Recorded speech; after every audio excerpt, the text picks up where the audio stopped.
The night the storm rose. The Sea of Galilee has always been a place of contradictions, calm enough for fishermen, violent enough to swallow them. Scripture never treats it as a neutral backdrop. It is a stage where the unseen realm presses close. On this particular night, the air carried a strange heaviness.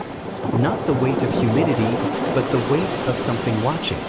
The disciples stepped into the boat with the casual confidence of men who had lived their lives on these waters. They knew the sea. They trusted their instincts. They believed they understood the patterns of wind and wave. But this storm would not follow patterns. It would not obey the logic of fishermen. It would rise from a deeper place. Jesus entered the boat last, calm, unhurried, carrying the quiet authority of someone who already knew what the night would demand. The boat pushed off. The shoreline faded. The moonlight dimmed behind gathering clouds. And then, without warning, the wind struck like a living thing. Sudden, violent, almost intentional. The disciples froze. This was not normal. Storms build. Winds shift. Waves grow. But this storm attacked. The Sea of Galilee became a cauldron. Waves rose like walls. The boat groaned under the weight of water pouring over its sides. And in the chaos, something ancient stirred beneath the surface, something the disciples could not see, but Jesus could. The storm behind the storm. Scripture is deliberate in its language. The storm arose. It does not say it developed. It does not say it rolled in. It arose, as if summoned. In the ancient Jewish worldview, the sea symbolized chaos, rebellion, and the domain of hostile spiritual forces. The deep was not merely water, it was a boundary between order and disorder. When this storm erupted, it was not simply meteorological. It was spiritual resistance. Jesus had just cast out demons. He had just declared the kingdom. He had just broken ground in enemy territory. And now the enemy pushed back. The disciples, unaware of the cosmic conflict unfolding around them, interpreted the storm through natural eyes. They saw danger. They saw drowning. They saw death. Jesus saw an attack. The waves were not merely waves. The wind was not merely wind. The storm was not merely weather. It was a coordinated attempt to stop the mission before it reached the other side. The disciples panicked. Jesus slept. Not because he was indifferent, but because he was unthreatened. The cry of desperation. The disciples fought the storm with everything they had. They bailed water. They shouted orders. They clung to ropes. But the sea kept rising, as if determined to swallow them whole. Finally, fear broke through their pride. They ran to Jesus. "Teacher, don't you care that we are perishing?" Their words were raw, desperate, and revealing. They did not ask for help. They accused him of neglect. Fear always distorts perception. It makes God seem distant. It makes danger seem sovereign. It makes the storm seem bigger than the one in the boat. Jesus rose, not slowly, not reluctantly, but with the authority of someone confronting an intruder. He faced the wind and the waves as if addressing a hostile intelligence. And he rebuked them. The same word used for silencing demons is used here. This was not a gentle correction.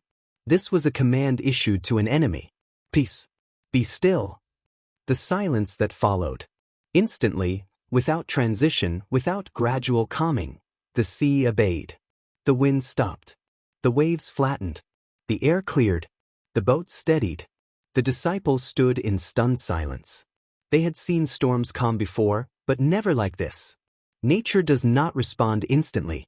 Only a person responds instantly. And that was the point. The storm had a personality behind it. And Jesus had just silenced it.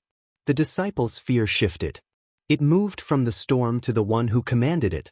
Who then is this, that even the wind and the sea obey him?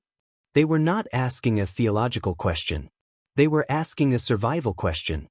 They realized they were standing in the presence of someone whose authority extended beyond the physical world.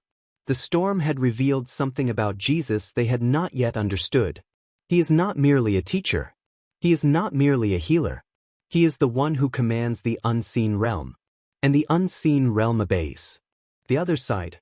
Jesus did not calm the storm so they could admire the peace.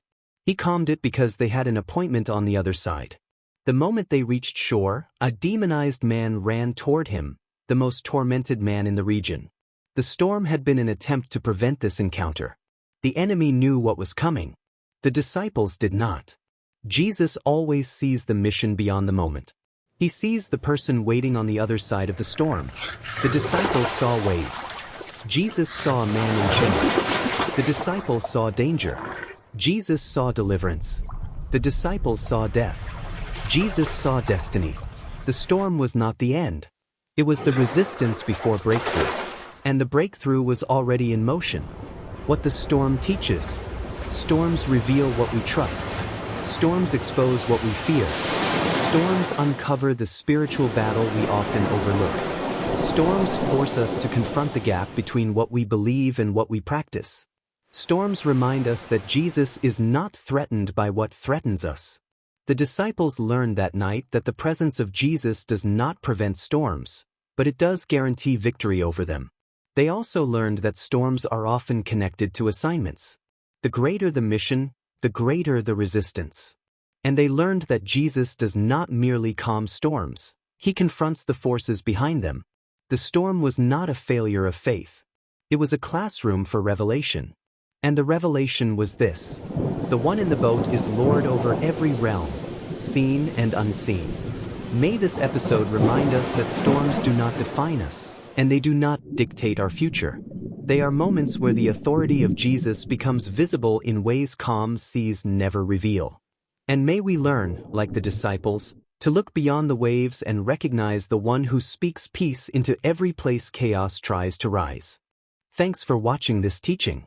If it strengthened you, please like the video, share it with someone who needs it, comment with what stood out, subscribe to the channel, and tap the bell so you never miss the next episode. Your engagement helps this teaching reach more people who are hungry for clarity, truth, and the kingdom.